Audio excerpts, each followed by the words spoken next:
A very important part of the scientific process is to share all parts of your experiment with the world. There are many ways scientists share their work with the world, but this includes doing presentations about their experiments, writing scientific papers like the lab reports you might do in school, and creating posters about their work.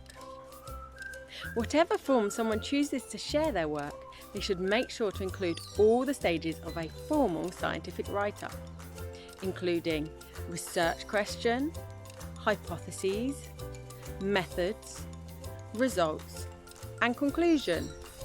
Many scientists share a short form of their experiment in something called an abstract, in which they summarise all the important points. Scientists usually share their work with other scientists who have done similar experiments.